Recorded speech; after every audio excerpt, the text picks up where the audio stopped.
और गुरु भाई का रिश्ता भी बन गया। तो साहब की बातों में इतनी ताकत है कि सचमुच में हम तो इतना नहीं गए हैं साहब के महाउत्सव में, लेकिन जिन लोगों ने गया है, जो गुरु भाई गुरु बहन ने गए हैं, आज चर्चाओं में हम नहीं गए हैं तो क्या है, लेकिन महाउत्सव में सचमुच में साहब नहीं दिखते हैं ना, तो ये निगाहें खोजती है साहब को कि आज साहब होते तो कितना अच्छा होता। लेकिन जिनसे साहब प्रेम किए हैं उनसे हम और आप भी प्रेम करते हैं। जो सम्मान साहब ने महादेव को दिए, महादेव से जुड़े लोगों को हम लोगों ने वही सम्मान देते हैं। जो साहब को जो सम्मान था वही सम्मान आज साहब के एक परिवार का है।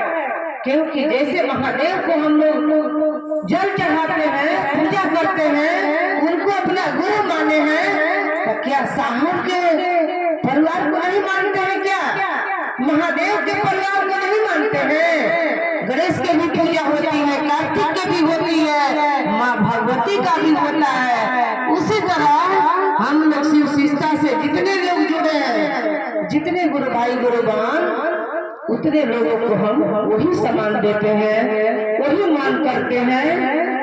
लेकिन जो मुखौटा पहन के आता है महादेव का कि हम शिव का शिष्य हैं और महादेव का व्यापार करता है, उसका सम्मान हम लोग नहीं करते हैं और उसके लिए हम लोग नहीं झुकते हैं।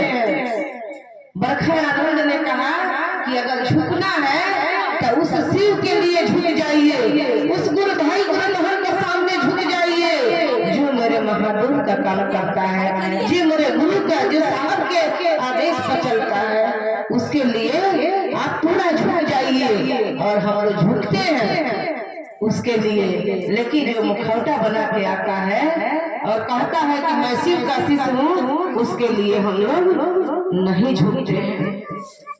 तो हमको और आपको अपने आप को पूरा समर्पित करना है उस गुरु के चरण में। जैसे एक लैला मजनू था, लैला का मजनू से शादी नहीं हुआ था, केवल प्रेम हुआ था।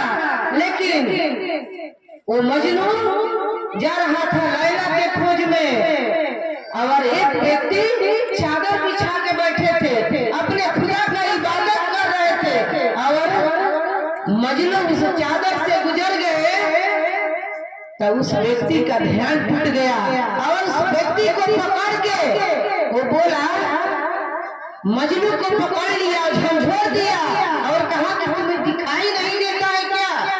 तुम मेरे चादर से गुजर गए, मैं अपने खुदा का इबादत कर रहा था और तुमको दिखाई नहीं दिया।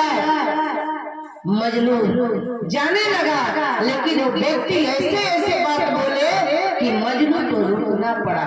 और रुक के उसने कहा कि मैं तो लैला का प्यार में पागल हूँ और मैं जा रहा था अपने लैला के खोज में, तब मुझे हर तरफ लैला ही लैला दिखाई देती है।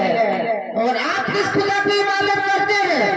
आप कैसे मोहब्बत किए उस भगवान से, उस खुदा से कि आपने चादर पे मैं चल के निकल गया तो आपको दिख गया? आपका ध्यान कहाँ था? अगर सचमुच में हम और आप उस महादेव के इबादत करते हैं, उस साहब के आदेश पर चलते हैं, तो हमको किसी के तरफ नहीं देखना है, अपने मंजिल के तरफ देखना है कि शिव हमारे गुरु हैं और हम साहब के आदेश पर चलते हैं और चलते रहेंगे जब तक की सांसें रहेगी तब तक। क्योंकि मां नीलम आनंद ने कहा है कि सीढ़ियां संकल्प से पाई जाती है, संकल्प से जो अन्यास मिल जाता है वो सीढ़ियां नहीं होती है, वो सीढ़ी नहीं हो सकती है। इसीलिए साहब ने संकल्प लिया और 3 सूत्र बना के हमको और आपको दे दिए।